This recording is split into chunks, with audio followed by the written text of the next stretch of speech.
મારી તબિયત ઠીક નથી, मुझे बुखार है तो इसलिए प्लीज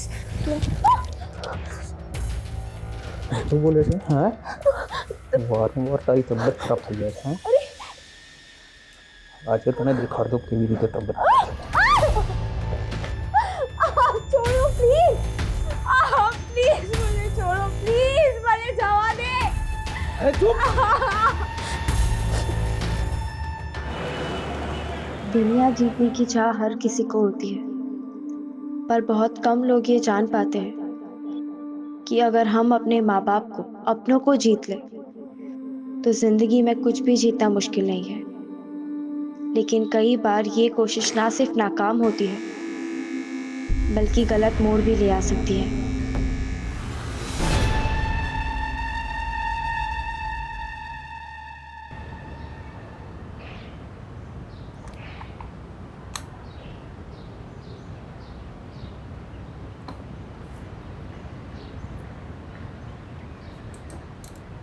ध्वनि, क्या आती तू?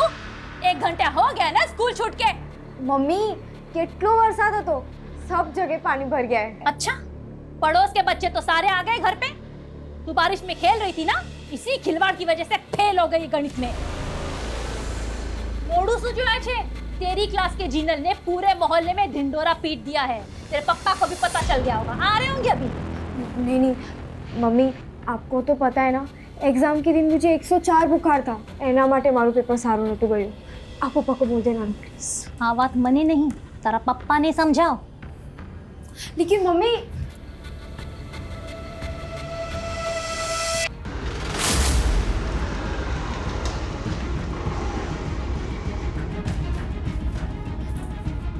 ध्वनि, तारा पप्पा आ गया.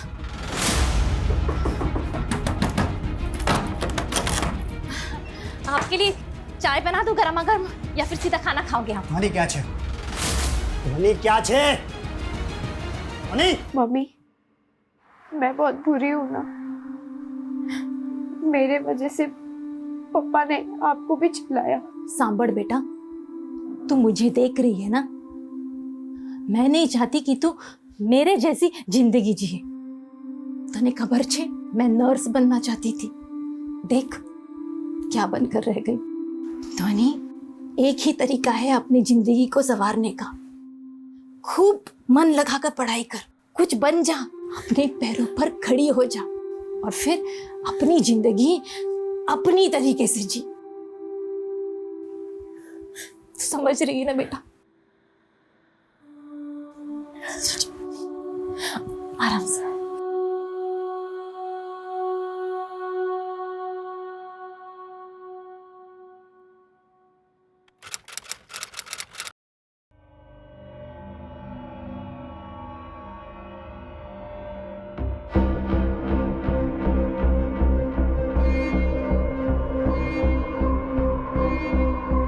माँ कितनी बार, फंक्शन के लिए लेट हो रहा है, जल्दी करो. अरे हाँ हाँ, मैं रेडी हो रही हूँ, तू भी जल्दी रेडी हो जा. मैं नानी को बोलती हूँ. अरे હું પણ રેડી જ છું બાબા. सब रेडी है तो फिर निकलते हैं ना.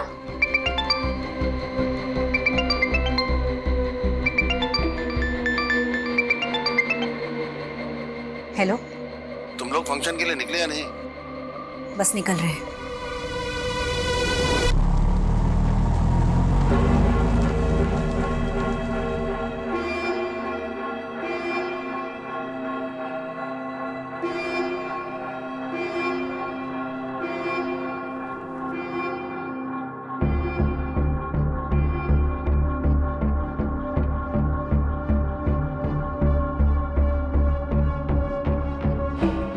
माँ, मैं भी डांस कर लूँ छेली वक्त. अच्छी खबर नहीं कब डांस करने मिलेगा.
ध्वनि,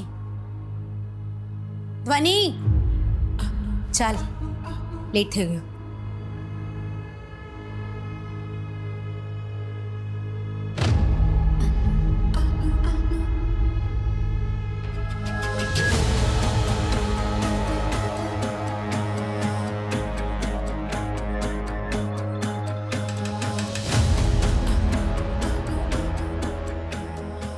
अपना ध्यान रखना हो. आप भी ना तने बहुत मिस करीस. प्लीज मेरे को छोड़ के मत जाओ ना. ऐसा मत कर बेटा. तुझे पता है कि इतनी हिम्मत से ये फैसला लिया है. खबर नहीं હું તારા વગર કેવી રીતે રહીશ. हाँ हाँ बराबर છે. તું સારા પ્યાર બેટી पे લૂંટા દે. हाँ तो तारे માટે કાઈ નથી. हाँ, छोड़ दूंगी तेरे को. ठिकाना ही नहीं रखा है मैंने तेरा. माँ, कैसी माँ? क्या किया है तूने मेरे लिए? अपना रिश्ता ना एक समझौता है, उससे ज्यादा कुछ नहीं. और वो भी ना आज खत्म हो जाएगा. इसके बाद तुम मरे जिए मेरे को कोई फर्क नहीं पड़ता. और आज बची हमारा रस्तो अलग, मारो रस्तो अलग. બસ હવે આ જ સાંભળવાનું બાકી હતું. अब क्या बचा है जीने में? उसे तो मरना ही अच्छा है. धनी बेटा, वो भगवान ने तारा माटे प्रार्थना करीश. सब ठीक हो जाएगा. आज के बाद हम कभी नहीं मिलेंगे. आओ जो.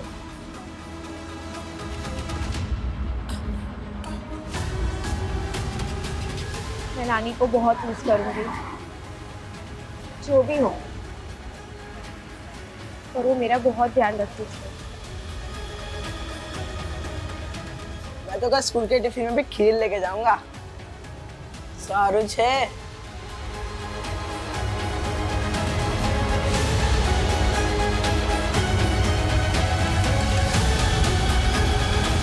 आ जाओ तारा माटे. वो फंक्शन में से ना थोड़ी सी बचा ली. तुझे पसंद है ना? खा लेना. अच्छा सुन, टाइम हो गया, मैं निकलती हूँ. मम्मी, आटलो બધો પ્રેમ કરે છે, मुझे छोड़ के क्यों जा रही हो? फैसला बदला भी तो जा सकता है. नहीं, वो लेट થઈ ગયું છે. तो अपना ध्यान रखना, मैं निकलती हूँ.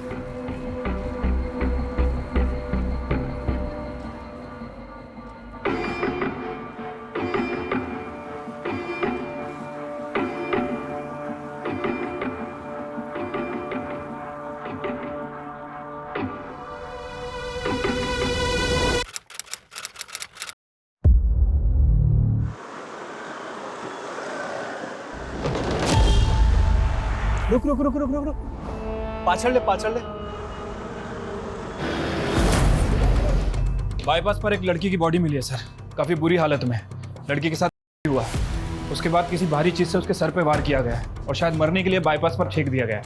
सर डॉक्टर का कहना है कि लड़की की बॉडी में जहर भी है. मेटलिक पॉइजन है, खाने के साथ दिया जाता है.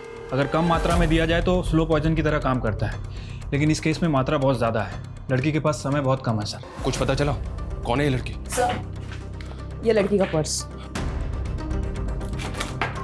बस यही मिला है? कार्ड कैश कुछ नहीं? नहीं सर. इतनी दरिंदगी दिखाई और मरने के लिए जहर दिया. आज तक किसी भी केस में मैंने इसे देखा नहीं है. या हो सकता है जहर देना भी प्लानिंग का हिस्सा हो.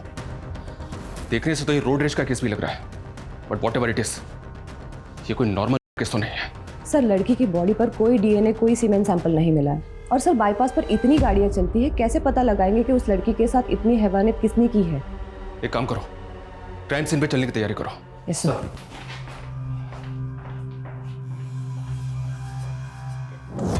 मेरी गट फीलिंग और जुर्म के तरीके को देखकर कह सकता हूं कि हमारी एक नहीं कई रातें काली होने वाली हैं. लड़की की पहचान सबसे बड़ा चैलेंज होगा.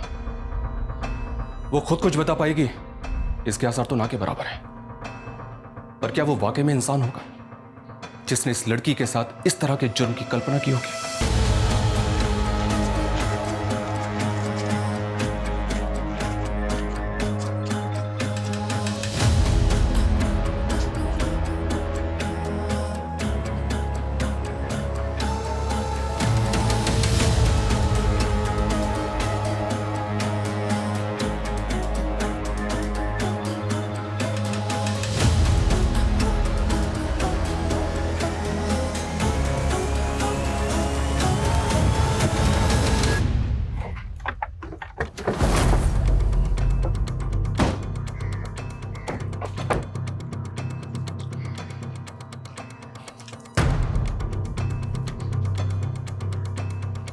वो लड़की यहां तक पहुंची कैसे?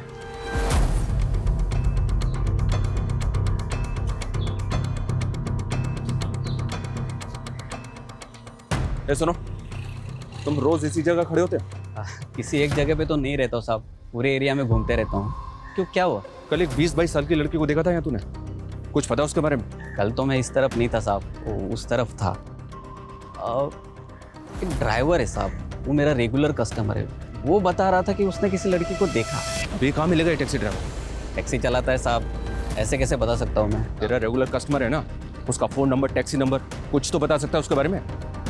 ऐसी भी कोई जान पहचान नहीं है सर, वो फ़ोन नंबर, टैक्सी का नंबर तो नहीं पता, पर साहब उसके गाड़ी पे ना एक लाल कलर का बाज का स्टिकर है सर। बाज का स्टिकर? हितेश, बाज के स्टिकर वाली, बिना बाज के स्टिकर वाली बाईपास पे आने जाने वाली हर टैक्सी को अच्छी तरह से चेक करो। ये टैक्सी ड्राइवर मुझे किसी भी हालत में चाहिए। सर, मैं हमेशा तेरे साथ रहूंगी। याद तो बहुत आएगी मुझे तेरी। मम्मी, मैं आपके बिना नहीं रह सकती हूँ। जिंदगी की यही रीत है बेटा, लग्न पछी छोकरी ने सासरिये जाउच पड़े। इस फुटेज में तो ये लड़की बिल्कुल ठीक लग रही है और इसके तकरीबन 2 घंटे के बाद ये बाईपास में मिली। इसका मतलब जो कुछ भी हुआ है इन्हीं 2 घंटों के बीच में हुआ है। हितेश एक काम करो, ये टैक्सी ड्राइवर जहां भी मिले उठाओ इसे। साहब मुझे क्यों बुलाया, मैंने क्या किया है? उस दिन बाईपास रोड पे इसी लड़की को लेके गया था ना तू? हाँ साहब, हाँ तुम्हारो काम छे। जल्दी बोल, क्या किया उस लड़की के साथ? बोल। मैंने क्या किया है साहब? किया उसको जहर दिया और मरने के लिए बाईपास रोड पे फेंक दिया उसे, ये किया है तूने? नहीं साहब, मैंने कुछ नहीं किया, कसम से बोल रहा हूँ। मैंने इसको जनता कॉलोनी से बिठाया था और बाईपास रोड पे इसको सही सलामत उतार दिया था साहब। उतार दिया या फेंक दिया? साहब मैंने फेंका नहीं साहब, जब मैंने उसको उतारा तो वो सही सलामत थी साहब। वहाँ पे एक चाय वाला भी था, उसने सब कुछ देखा है, अब उससे पूछ लीजिए ना। चाय वाला? हाँ साहब, साइकिल पे चाय बेचता है वो।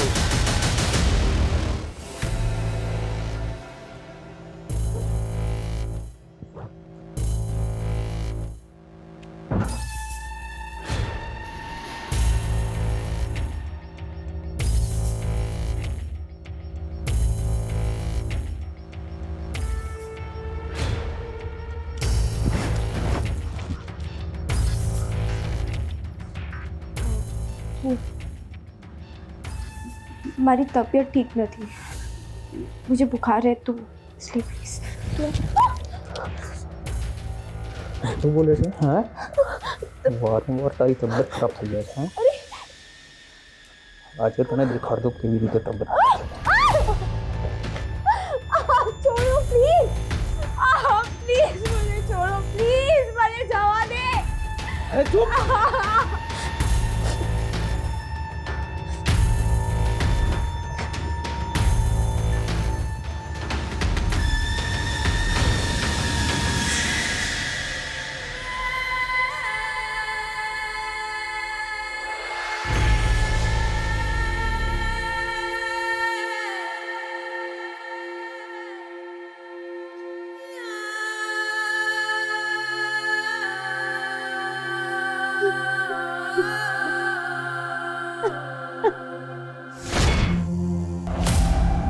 सर, ये न्यूज़ देखी आपने? कल रात जनता कॉलोनी के घर में फंक्शन था और आज मातम मनाने वाला कोई भी नहीं बचा, क्योंकि किसी ने खाने में मेटालिक पॉइजन मिला दिया था, जिससे फैमिली के चारों लोग नींद में ही मारे गए। संगीत में आए 18 मेहमान अस्पताल में भर्ती। एक मिनट, उस लड़की ने भी टैक्सी इसी कॉलोनी से ली थी और उसकी बॉडी में भी यही जहर मिला है, तो पूरी पॉसिबिलिटीज है कि उसे भी जहर इसी फंक्शन में दिया गया।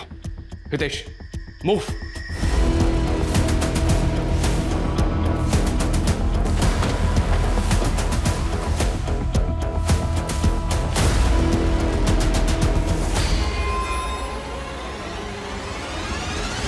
जिसने भी इन्हें जहर दिया वो दरिंदा है सर, बच्चों तक को नहीं छोड़ा।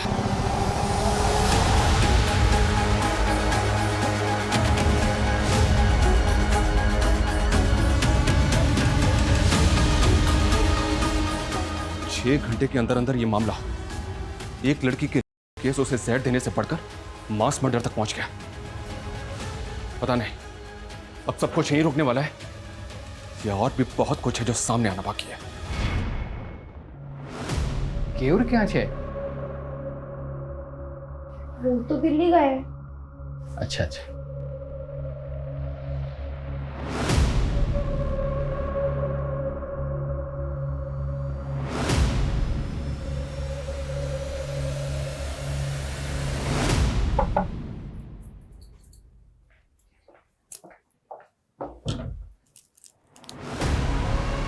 શું થયું? कुछ चाहिए था क्या? हाँ, मैंने तू जो ये क्या क्या क्या नहीं। તમે શું બોલો છો? चुप रहे और मुंह बंद रख। ये तो वही लड़की है। और इसके साथ ये दो औरतें कौन है? सर ये मेहंदी है, ये उसकी बेटी है और ये उसकी माँ है। हमारी मैडम कुछ फंक्शन वगैरह होता था तो उनको मदद के लिए बुलाती थी। तीनों को? नहीं, सिर्फ मेहंदी को। इन दोनों को तो मैंने पहली बार देखा था। अच्छा, इसके अलावा कुछ अजीब नोटिस किया तुमने? हाँ, एक बात अजीब लगी मुझे। कल जब मैं किचन में गया तब मेहंदी खीर लगा रही थी। आंसू करे छे, खीर तो बनी हुई थी ना, ये क्या डाल रही हो ऊपर से? फ्लेवर है, खीर में अच्छा स्वाद आ जाएगा। देखना सब हाथ चाट चाट के खाएंगे। इसका मतलब है उस खीर में ही जहर था सर, जिसे खाकर आधे लोग मर गए और आधे लोग हॉस्पिटल में। उस औरत ने अपनी बेटी को भी जहर दे दिया और उस लड़की को भी। एक मिनट, इसका मतलब उस परिवार के अलावा वो 18 लोग भी अपनी जान से हाथ धोने वाले हैं? डॉक्टर्स का भी यही कहना है सर।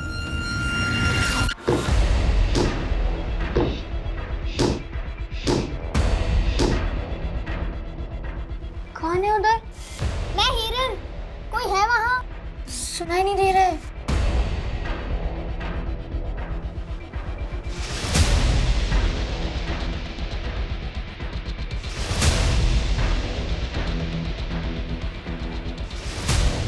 एक मिनट, तुम्हारे पास पेपर का ग्लास है?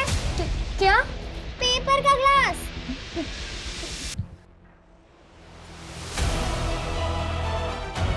हाँ है।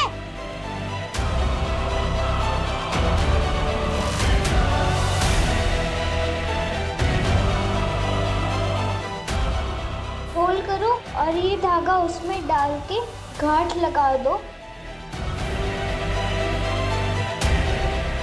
हेलो, मेरा नाम मेहंदी है। तुम्हारा क्या नाम है? हीरल।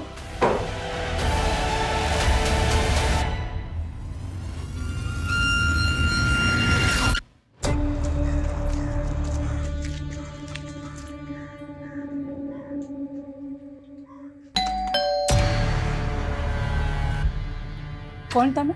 नमस्ते मैडम, हूँ मेहंदी छू। पास से पता चला कि आपको घर काम के लिए हेल्पर की जरूरत है। जरूरत तो छे, पर पूरे महीने के लिए नहीं, सिर्फ 2 दिन के लिए।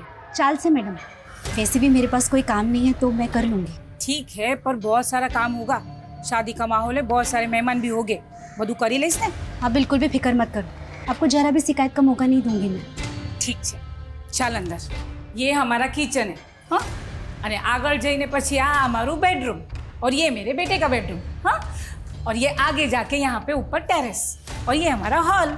ठीक है, तुम जाके ना किचन में थोड़े से बर्तन है वो पहले घिस लो, बाकी का काम मैं बाद में बताती हूँ। हाँ, जाओ।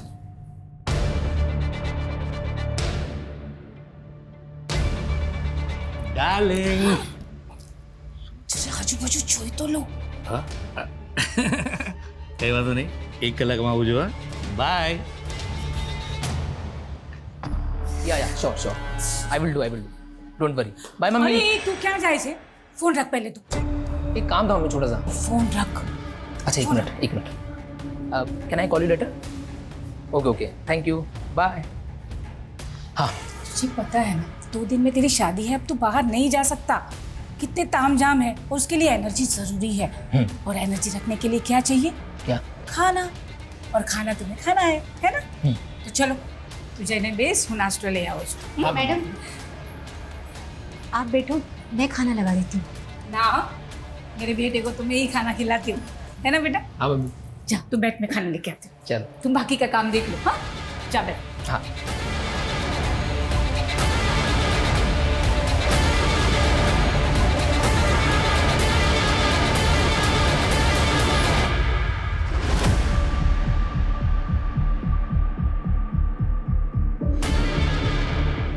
हाँ सर, काले जोजू हतू, ये दोनों यहीं बस स्टॉप पर बैठे थे। ये यहाँ से कहाँ गई कुछ पता है? सर ये तो नहीं पता, क्योंकि मेरी बस आई जब तक दोनों यहीं थे, उसके बाद मैं निकल गया। ये नानी भी थी इनके साथ? सर इनको तो नहीं देखा, बस वो दोनों ही थी।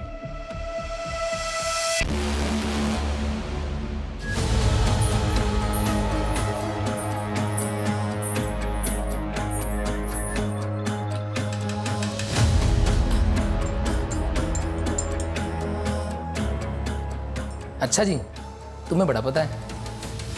आंटी, पाણીની બોતલ આપો ને। શું તને ખબર નથી કે मेरी माँ मुझ पर जान छिड़कती है, आज भी ऐसे करती है जैसे मैं एक छोटा बच्चा हूँ।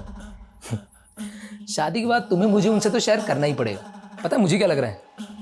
मुझे लग रहा है शादी के बाद तुम दोनों में सॉलिड कंपटीशन होने वाला है, देख लेना। वो दूध किसके लिए? आपकी मम्मी के लिए, वही देने जा रही थी। अच्छा, लाओ मैंने आपको मिले जाता हूँ। मारा पर खोटो आरोप मुकी रही है। जब तू दिल्ली गया ना, तभी जबरदस्ती रात को मेरी रूम में आ गई और फिर नहीं। छी छी छी। मैंने सच बोल चुका, मैंने ऐसा कुछ नहीं किया। बाप समन ससुर के बारे में इतनी गंदी बातें करते हुए मेरे कैसे कल उठ के अगर उसको लड़के हुए बच्चे हुए तो ऐसे ही संस्कार उस पर डालेगी। मेरी माने ना तो ऐसी लड़की को इस घर में रखने की कोई जरूरत नहीं है। इन्हें पियर मोकली दे पाची। चल यहाँ से।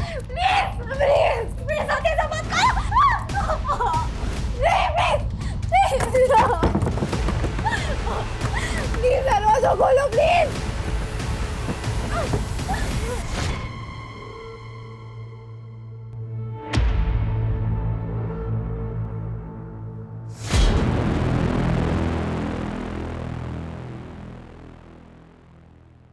वो लड़की मर गई, उसकी डेथ हो गई और उसका नाम तक हमें पता नहीं है। इससे पहले कि ये औरत कुछ और तबाही मचाए, इस तक पहुंचना हमारे लिए बहुत जरूरी है। हेलो, हाँ बोलो। ठीक है। सर, जिस फैमिली का मर्डर हुआ था उसके पड़ोसी का फोन था। उसका कहना है कि मेहंदी उसके बगल वाले मोहल्ले में रहती है, हनुमान मंदिर के बगल वाला घर। हनुमान मंदिर? हनुमान मंदिर चलो तुरंत।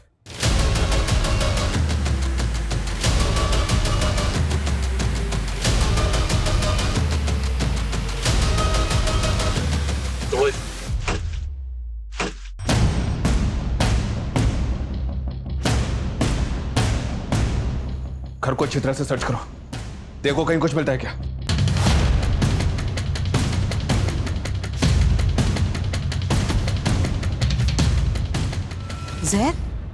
जहरा पी थी तू? पर उन लोग में तो बहुत प्यार था, एक दूसरे का बहुत ख्याल रखती थी वो। ये मेहंदी और उसकी माँ कहाँ जा सकते हैं, कुछ बता सकती हैं? उनका कोई रिश्तेदार वगैरह? रिश्तेदार तो नहीं खबर, पर हाँ उनके घर पे बहुत लोगों का आना जाना रहता था, ज्यादातर लड़की आती थी। Thank you. आ छोकरी कौन छे? हमारा दूर बेन नी छोकरी छे, कुछ दिनों के लिए आई है। अच्छा सर, ये कुछ आईडीज मिले। नानी माँ बेटी तीनों के डॉक्यूमेंट पे तीनों का एक ही नाम, मेहंदी चा। ये कैसे हो सकता है? ये क्या माजरा है? सर, अंदर से पर्स मिला है, इसमें कुछ डॉक्यूमेंट्स थे, एक फोटो भी है। ऐसा लग रहा है शायद छुपा के रखे गए थे। इस पे रांची का एड्रेस है और ये 20 साल पुराना डॉक्यूमेंट है। सर एक मिनट। सर, इस फोटो के पीछे जो बिल्डिंग है शायद भरूच के विजयनगर की है। तो हो सकता है ये वही हो। फौरन एक टीम भरूच भेजो। जानता हूं ये भूसे के ढेर में सुई ढूंढने के बराबर है, पर क्या करें, कोई चारा नहीं हमारे पास।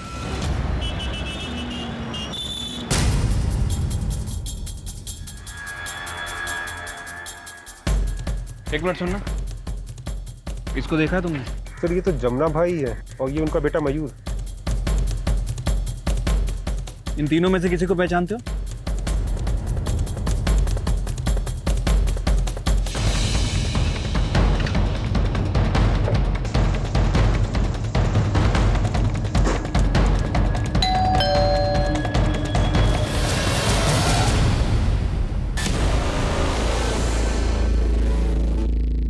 डर मत, मुझे कुछ नहीं हुआ है।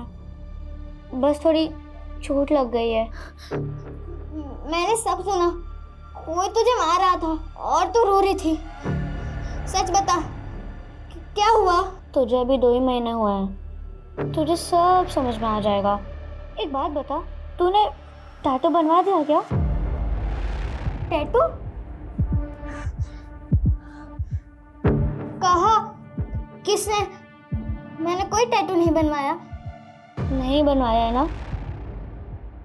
बनाना ही पड़ेगा। हेलो हेलो, क्या हुआ?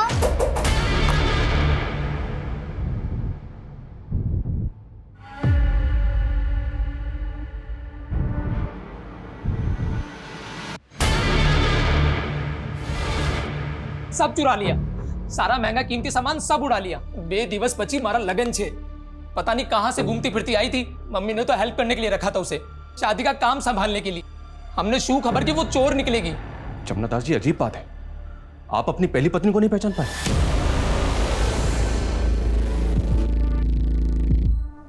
हाँ तो अपरा छे।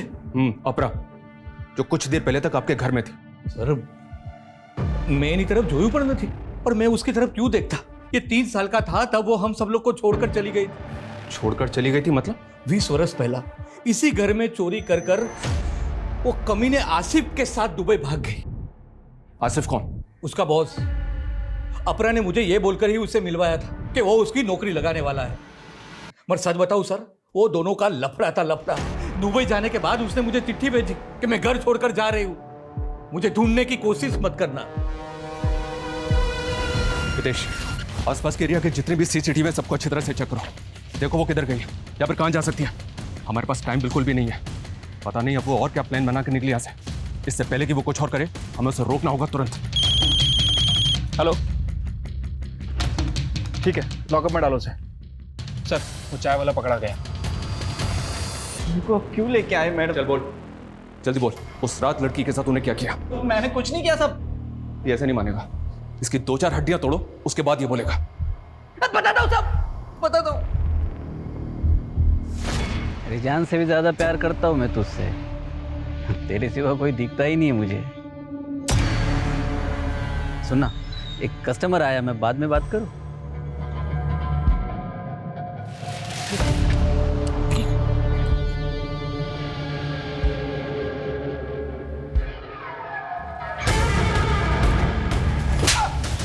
तू इंसान तो क्या जानवर कहलाने लायक भी नहीं है। एक लड़की जो बेचारी मर रही थी, उसकी मदद करने के बजाय तूने उसका किया और मरने के लिए उसे वहीं छोड़ दिया।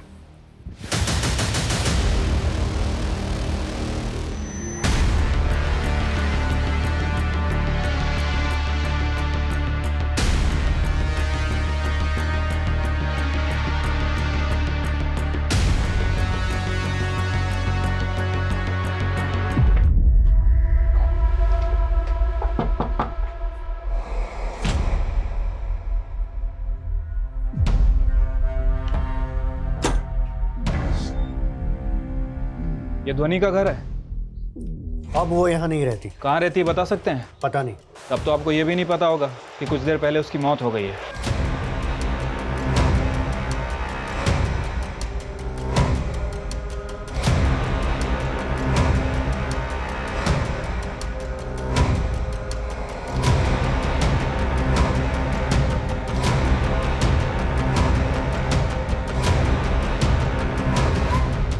मैं मारी चे मारी ध्वनि ने। आपकी वजह से उसकी मौत हुई मतलब? 4 साल पहले वो यहाँ आई थी, जब उसके ससुराल वालों ने उसे घर से निकाल दिया था। उन्हें बगीच खबर थी कि उसके ससुराल में उसके साथ क्या हो रहा था। उसकी मम्मी ने बताया था मुझे। ध्वनि ने फोन आई, वो तो बहुत रो रही थी। वो उसके साथ जबरदस्ती हो रही है, हो रहा है उसका। क्या फालतू बात कर रही है? अब पति के साथ सोने को भी तुम माँ बेटी बोलोगी? नहीं नहीं, पति नहीं, ससुर। अंशे शू बोले ये? दोबारा ऐसी फालतू बात की ना तो मुझसे बुरा कोई नहीं होगा, समझे? जा काम करने दे। मेरे ही डर से मेरी बेटी अपने ही घर में नहीं आ पाई। तो उसके बाद वो कहाँ गई आपको नहीं पता? मैंने पता भी नहीं किया, समाज के डर से। उसकी माँ भी उसको याद कर करके रो रो के चली गई। मैंने तो लागे इसकी मौत का जिम्मेदार भी मैं ही हूँ। आपको पता है कि वो इतने टाइम कहाँ थी? देखिए 4 साल पहले वो कहाँ थी वो तो हमें नहीं पता, लेकिन कुछ दिनों पहले वो भरूच में किसी अपरा की बेटी बनकर रह रही थी। भरूच? अपरा? जब उसके अपनों ने ही उसे नहीं अपनाया तो दूसरों को अपना बनाकर जीने लगी। 4 साल पहले धोनी जब गायब हुई वो 17 साल की थी सर। तो मतलब जब उसकी मौत हुई वो 21 साल की थी। Okay. Hello sir, MG bypass पे एक औरत ने एक रिक्शा वाले और एक सवारी पर चाकू से हमला किया है। सर, उन दोनों को हमने हॉस्पिटल भेज दिया है और उस औरत को पुलिस स्टेशन लेकर आ रहे हैं। सर, मुझे लगता है ये वही औरत है जिसे हम ढूंढ रहे थे।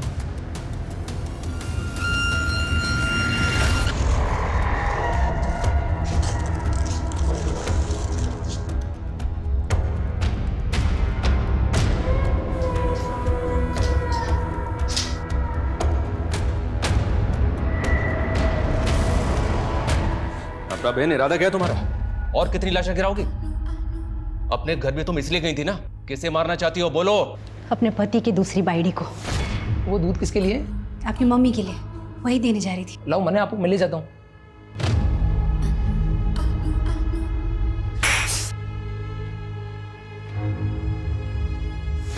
पर मारा नहीं, सिर्फ चोरी की। क्यों? क्योंकि मेरा पति और मेरा बेटा उसके साथ खुश है। मयूर उसे ही अपनी माँ मानता है।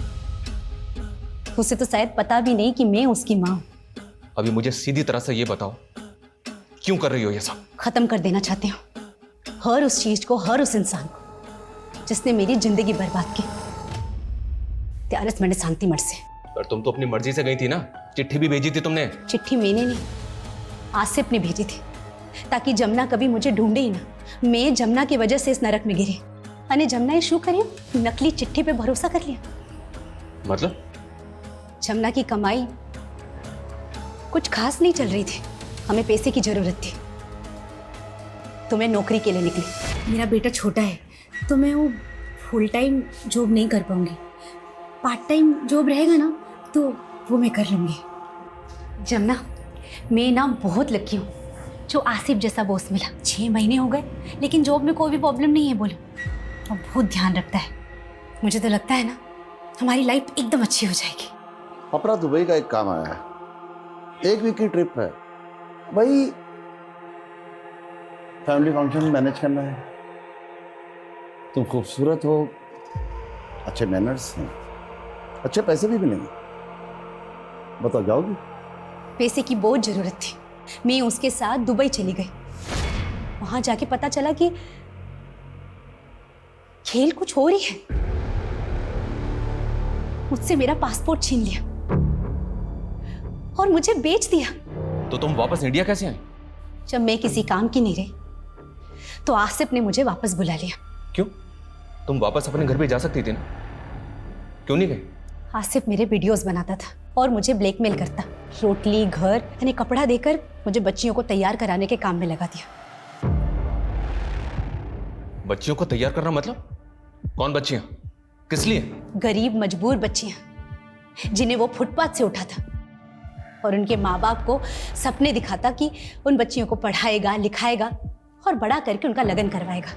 तुम उन बच्चियों के साथ क्या करती थी? सिर्फ मैं नहीं, फाल्गुनी भी यही काम करती। हम नए नए मोहल्ले में घर लेते, उन बच्चियों को रहना सहना, ठीक से बात करना सिखाते थे। उसके बाद बाबा उन बच्चियों को अमीर पार्टियों में, अमीर घरों में काम के नाम पे धंधे के लिए भेजता।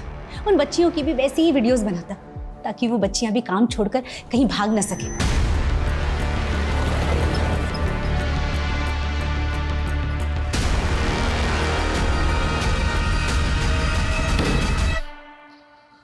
लोगों से अपनी बच्चियां दे क्यों देते? ऐसा क्या करता है वो? मजबूर गरीब बच्चियों का फायदा उठाता, उनका मसीहा बनकर जाता। वो मासूम बच्चियां उसे बाबा कहकर बुलाती।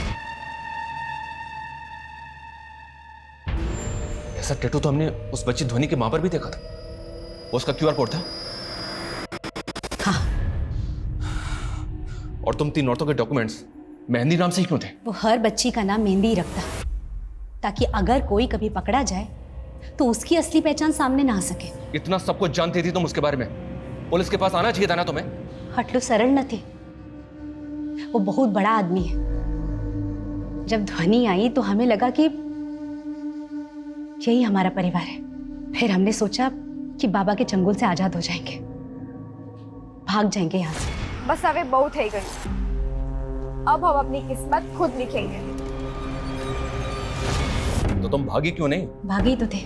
सबसे पहले ध्वनि गई थी, लेकिन उसे पता चला कि उसकी माँ मर गई है और उसका बाप उसे कभी नहीं अपनाएगा। उसके पास रहने के लिए जगह नहीं थी, तो उसने बाबा के पास वापस आने का फैसला किया। उस फंक्शन में तुम तीनों औरतें साथ में गई, तो तुम तीनों वहां से भागी कब? फंक्शन के बाद ही अलग होने का प्लान था। इस फंक्शन में तुमने लोगों को जहर दिया था ना, उसमें वो लड़की भी थी जिसे तुम अपनी बेटी मानती थी, उसे भी। मैं नहीं चाहती थी कि वो उस नरक में वापस जाए। बाबा के फायदे के लिए वो रोज मरे, इससे अच्छा तो एक बार में मर के मुक्ति पा जाए। इसीलिए मैंने उससे मुक्त कर दिया। लोग जिन्हें तुमने मारा उनमें 2 बच्चे भी थे, उन्हें क्यों मारा? कोई मासूम नहीं था। बाबा के बाद बच्चियों के खरीद फरोख्त में ये परिवार सबसे आगे था। उस घर के हर आदमी ने मेरा किया है। मैंने सोच लिया था जब भी मौका मिलेगा ना, मैं सबको खत्म कर दूंगी। तुम्हें पता है, उस परिवार के अलावा भी तुमने 18 लोगों की जान ली। ज्यादा भी होते ना तो फर्क नहीं पड़ता। कभी किसी ने मेरा दुख सुना, और गेहूं के साथ ना घुन भी पिसता है, वही हुआ। अगर वो परिवार जिंदा रहता ना तो पता नहीं कितनी बच्चियों की जिंदगी बर्बाद होती। आज तारीख सोचिए, 12 जुलाई। क्यों? बचा लीजिए, उन बच्चियों को बचा लीजिए। किन बच्चियों को बचाने? किसकी बात कर रही हो तुम? मेहंदी और हिरन 10 साल की बच्ची हैं। बाबा उन्हें पाकिस्तान गुजरात बॉर्डर पर बेचने वाला है। हेलो, बिना पेमेंट हुए माल बॉर्डर नहीं पहुंचेगा। उसका नंबर है तुम्हारे पास? हाँ। हितेश, उसका नंबर नोट करो और पता करो कि इसके बाबा की करंट लोकेशन क्या है। Move fast.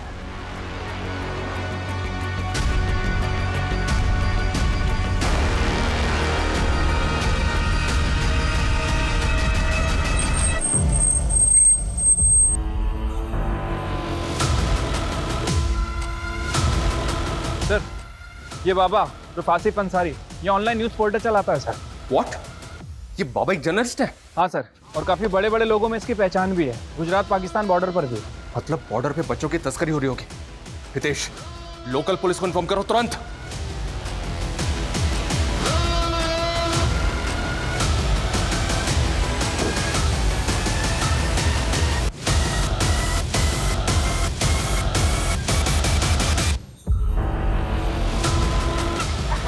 इसको पकड़ो।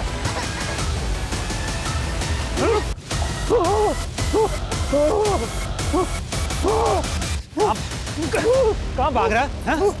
बच्चों को लेके जाएगा? चल चल। इस केस में एक के बाद एक कई लेयर्स खुलती चली गई और एक बड़ा रैकेट पकड़ा गया जो गरीब मासूम बच्चियों को, लड़कियों को इस पेशे में धकेलता था। यह केस इस ओर भी इशारा करता है कि एक इंसान, एक नागरिक के रूप में हमें बेहद सतर्क रहना होगा, क्योंकि अच्छी जिंदगी का सपना दिखाकर कईयों की जिंदगी उजाड़ देने का प्लान बनाए कई आसिफ हमारे इर्द गिर्द ही घूम रहे हैं। याद रखिए, इस मतलबी दुनिया में बिना स्वार्थ के कोई किसी का भला नहीं करता। There are no free lunches. जय हिंद।